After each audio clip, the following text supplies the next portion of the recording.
The clink of silverware echoed across the kitchen walls as Zena folded napkins for yet another of her husband's corporate dinners. Her hands were steady, but her mind? Exhausted, not from the housework, but from years of carrying a man who no longer saw her.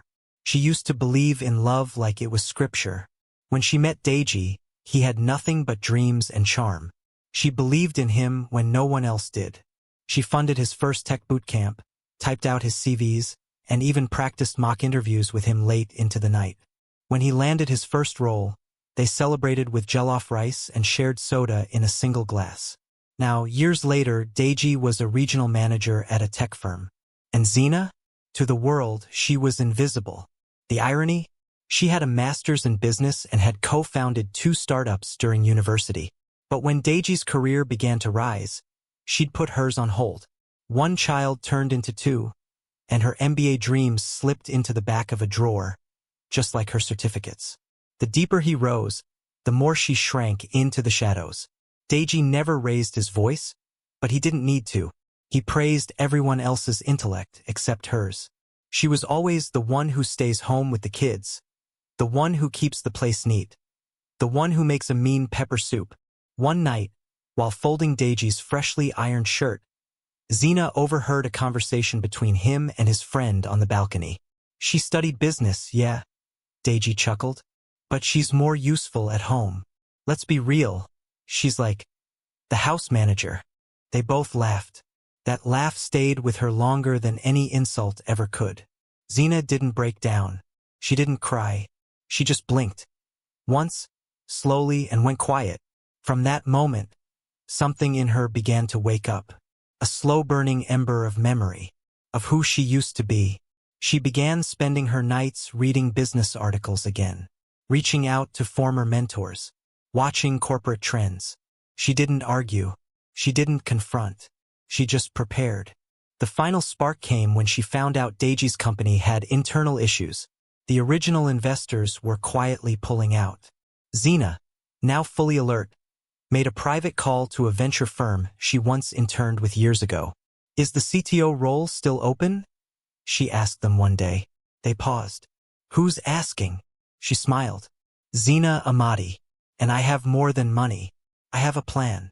That phone call became a meeting. That meeting turned into a series of offers. And weeks later, she was holding something more valuable than a confrontation. A signed deal. But she didn't say a word.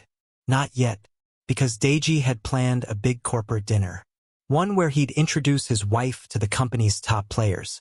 And she planned to be there, but not as anyone's house help. He didn't know it yet. But the woman folding napkins in the kitchen wasn't just coming to dinner. She owned the table. The night of the dinner, Zena stood at the mirror, tying her gelly with calm precision. It had been a while since she'd dressed for anything other than a school run or market errand. But tonight wasn't just any night. She slipped on a navy blue gown that hugged her quietly powerful frame. Her makeup? Simple, elegant, enough to be noticed, not enough to beg for attention. She stared at her reflection for a moment, then smiled. In the dining room, Deji barked orders at the staff. "Make sure the wine glasses are polished. And where's the okra soup? Do I have to do everything myself?" He barely glanced at Zena when she walked in. "Ah, finally. You look nice. But don't forget, just greet and keep it short. And these people are professionals, not village aunties." She said nothing, just nodded. Deji had a gift for sounding polite while belittling her. In front of his colleagues, he was all charm. At home, Zena was invisible unless he needed a shirt ironed or a speech rehearsed. She didn't resent him for being successful. She resented how small he needed her to be in order to feel big. At the dinner table, laughter and wine flowed. Executives from the tech company sipped cocktails. The company's founder, Mr. Lawson, arrived late, causing the room to still with attention. Zena noticed how even Deji stood straighter in his presence. After the second course, Mr. Lawson raised a glass to Deji. "Everyone, let's appreciate Deji for pulling the regional numbers this quarter. The man is tireless." Applause filled the room. Deji stood and gave a brief, smug speech. "And of course, he said, chuckling. None of this would be possible without the real boss at home. My wife. Laughter echoed again. Zena didn't flinch. She didn't blink. But her hand tightened just slightly on her wine glass. Maid? Someone repeated, laughing. Deji smiled proudly, thinking he was being witty. She runs the house, keeps things clean. What else would I call her? He winked, as if it were some harmless joke. Zena smiled politely, nodding at the guests. But inside, the moment turned to steel. She glanced across the table and met Mr. Lawson's eyes. He looked puzzled. She gave him the smallest nod, barely perceptible. But it was enough. He suddenly raised his hand. Actually, he said, Zena and I were supposed to have a private moment after dinner. There's something we need to announce together. Deji turned, confused. Announce? With my wife. Lawson smiled. Yes, she's not just your wife, Deji. She's my newest business partner. A silence fell so sharp it could cut glass. Zena placed her napkin gently on the table. And this time she spoke. Since I was introduced as the maid, she said, rising to her feet, allow me to serve you the full details of the deal I signed with your boss, behind your back. You could have heard a pin drop. Deji blinked twice, then laughed nervously. Wait, partner? What kind of joke is this? Zena didn't laugh. She pulled a sleek leather folder from her handbag and slid it across the table to Mr. Lawson, who opened it without hesitation. The man's eyes scanned the first few pages, then looked up with a satisfied nod. This, he said, holding the contract up for all to see, is the official shareholder agreement. Zena Amadi now owns 52% of our company's controlling shares. Gasps echoed. Deji's wine glass clinked as he set it down with a trembling hand. This doesn't make sense. Where would she even get the money? Zena turned to him, calm, regal, unbothered. You forgot, Deji. Before I became your so-called maid, I had dreams, skills. I put them all on hold for you. But while you were rising, I was building, quietly. She looked around the table. 18 months ago, I started investing. Tech, logistics, even small-cap startups. Quietly, slowly, strategically. And when your company's early investors started to pull out, I stepped in. Deji's mouth fell open. You mean those rumors were true? The company was in trouble? Zena didn't answer. She didn't need to. Mr. Lawson cut in. When Zena approached us with her proposal, we were skeptical. But her insight, business acumen, and capital were undeniable. She didn't just save this company. She gave it a future. Every executive in the room now turned to Zena with newfound respect. She continued, voice steady, eyes unblinking. You once told someone I was useful at home, and you were right. I kept things together, while you underestimated me. She turned toward Mr. Lawson. With your permission, I'd like to make a short announcement. Lawson smiled. Please. Zena looked around the room. Effective next month, I'll be joining the executive board, and I'll be working closely with leadership to restructure operations in West Africa, beginning with a complete audit of management practices. She paused. Starting with Deji's region. Deji stood abruptly, his chair screeching across the floor. You can't do that. Zena finally allowed herself a small smile. I can, and I will. I'm no longer standing behind you, Deji. I'm standing beside the people building something real. I didn't come tonight to shame you. I came to remind you, I was never just anything. She picked up her wine glass and raised it slightly. To underestimated women everywhere. The room stayed frozen for a beat. Then, slowly, people began clapping. Not for Deji this time, but for the woman he tried to turn into furniture. Mr. Lawson leaned toward him and said softly, next time you introduce your wife, you might want to use her real title. Deji didn't speak. Couldn't. He sat down slowly, like a man realizing the storm wasn't coming. It was already here. But Zena wasn't done. The real blow hadn't even been delivered yet. Because what Deji didn't know was who helped her fund the takeover. And they were already walking through the door. The doors swung open with a quiet creak. Every head turned. Two sharply dressed men entered the room. Tall, confident, briefcases in hand. One wore a charcoal suit with a silver pin shaped like a lion's head. The other carried a leather tablet with blinking alerts. Deiji's brows furrowed. Who are they? Zina took a slow sip of her wine and turned, calmly. That, she said, is Mr. Olatunji, my former professor and now lead investor at Capital Spring Ventures. She motioned toward the other man. And that's Mr. Kwame, CEO of a fintech accelerator in Ghana. Together, they helped secure the investment that made the buyout possible. Mr. Olatunji nodded and placed a contract folder on the table. The funding was approved 3 months ago, but Zina made one thing clear: we reveal nothing until the moment is right. Kwame smiled. Tonight, it's right. Deji looked pale. You had all this, and said nothing? Zina's voice dropped low. Not angry, not spiteful, just precise. You had all of me, and saw nothing. For years, she'd sat through his belittling jokes, his backhanded compliments, his refusal to see her beyond the role he assigned. But while he dismissed her, she was mapping her comeback, in silence. It started after overhearing that one conversation about her being just the house manager. That night, something inside her broke, and then something else ignited. She reached out to old contacts, reconnected with former lecturers and business peers who remembered her as the sharpest strategist in her class. Some didn't believe she'd ever rise again. Others gave her a chance. Her first investor was a woman from a WhatsApp business group she joined quietly at 2 a.m. while feeding their youngest child. That woman introduced her to others. And soon, Zina was creating pitch decks during school drop-offs and making silent deals while folding laundry. She registered an LLC under a different name, created shell accounts to purchase shares anonymously. By the time Deji started sensing a shake-up in the company, Zina already had one foot in the boardroom. But even then, she told no one, not even her closest friend. Silence was her armor, because this time she didn't want applause. She wanted freedom. Mr. Lawson cleared his throat. There's more. Zina didn't just buy controlling shares. She requested a clause in the partnership agreement.